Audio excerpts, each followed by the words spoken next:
নমস্কার বন্ধুরা, সবাই কেমন আছেন? তো সকাল সকাল চলে এসেছে। আজকে দেখো পুরো মেঘলা ওয়েদার রয়েছে। সকাল ভোরবেলা দিকে একটু বৃষ্টি হচ্ছে, আবার মানে আলো হয়ে আসছে আকাশটা, আবার অন্ধকার হয়ে যাচ্ছে, এরকমই হচ্ছে সকালবেলার থেকে। তো আমাদের তিরপলটা পুরো উড়ে গেছিলো। তো আমরা দাদাভাই একজনকে ডেকে নিয়ে এসে তাড়াতাড়ি করে বেঁধে নিলাম, কারণ এক সময় এত হাওয়া দিচ্ছে যে তিরপলটা উড়িয়ে নিয়ে চলে যাওয়ার সম্ভাবনা আছে, তার জন্য বেঁধে নিয়েছি। আর উপরে দেখছো পুঁইশাকের ডালপালাগুলো সব শুকনো হয়ে গেছে, ওগুলো ফেলাই দেবো। আসলে গাছের গোড়াটা পুরো নড়ে গেছিলো, তো শুকনো হয়ে গেছে। তো টেনে ফেলবো কোথায় এখন, তো আপাতত থাক, দুদিন পর টেনে ফেলাই দেবো। তো এই বর্ষার সময় আমাদের একটু বেশি কষ্ট হয়, প্রচণ্ড পরিমাণে বৃষ্টি হতেই থাকে, তো খুব সমস্যা হয়। জল তো মানে সব টালি অর্ধেক ভেঙে গেছে, হনুমানে ভেঙে দিয়ে গেছে। যা হনুমানের উৎপাত আমাদের এখানে, ডেলি বিকালবেলা হলেই চলে আসে। তো প্রচণ্ড পরিমাণে টালি ভেঙেছে, তো তার জন্য ভালো করে দুটো তিরপল বেঁধে নিয়েছি, যাতে বৃষ্টি পড়লে জলটা না ঢোকে। আর ঘরে তো সব জিনিসপত্র রয়েছে, নাহলে সব ভিজে যাবে।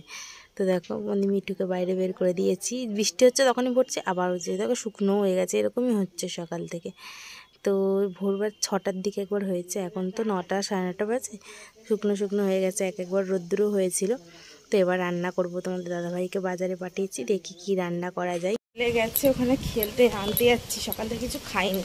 দাদাভাই বাজারে গেছে, আজকে কি নিয়ে আসবে, ইলিশ মাছ খাবো বলেছি, তার জন্য ইলিশ মাছ নিয়ে আসবে। বৃষ্টির মধ্যে ইলিশ মাছ খেতে আর খুব ভালো লাগে, বর্ষায় প্রথম ইলিশ মাছ খাবো।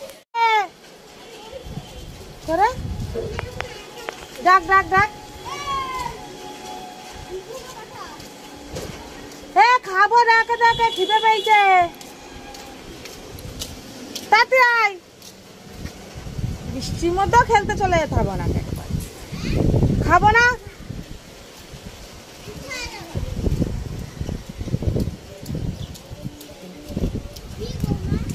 খিদে পেয়েছে তাই, চা না, আবার রোদ্দুর হয়ে গেছে। দেখো এই হচ্ছে, রোদ্দুর হচ্ছে আর বৃষ্টি হচ্ছে।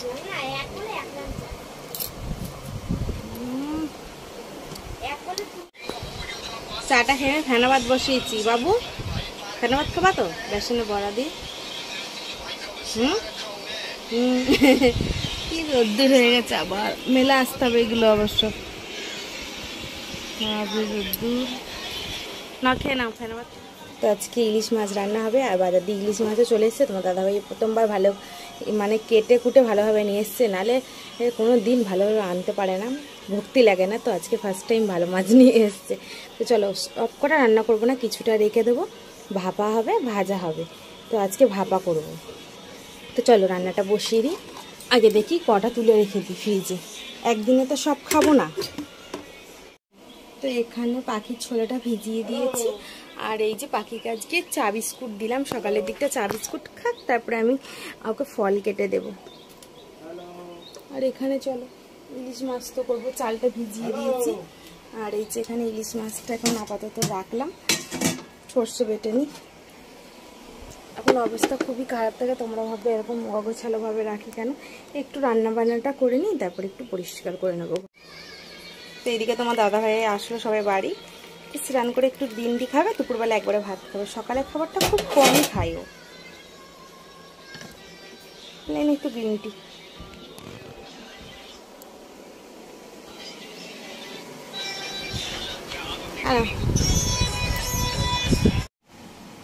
আমার ইলিশ ভাপা রেডি, খুব সুন্দর গন্ধ বেরিয়েছে। মনে হচ্ছে এখনই খেয়ে নিই, না সবার সাথে মিলেমিশে খাওয়াটাই মজাটাই আলাদা, তাই না?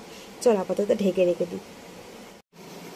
তো আবার কি পরিমাণে মেঘ করেছে, একটু আগে রোদ্দুর ছিল, মেঘ করছে আর বৃষ্টি পড়ছে, আবার 5 মিনিটের মধ্যেই রোদ্দুর বেরিয়ে যাচ্ছে। আমাদের পেয়ারা গাছে না পাতা গজিয়ে গেছে নতুন নতুন, হেবি সুন্দর। আমি খাওয়া দাওয়া করিনি, খাওয়া দাওয়া করবো।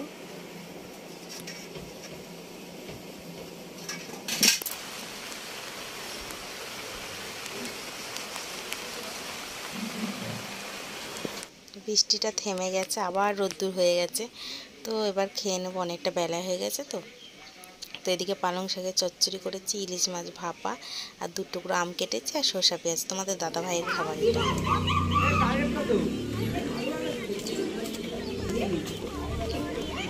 দেখ তো জেঠু ক্রিকেট খেলছে।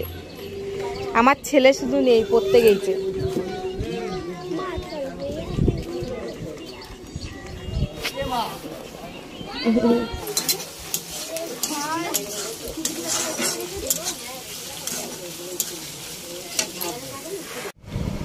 কোনটা তুমি? এটা তুই, এটা বাবা নেই, এটা তুমি। চামচ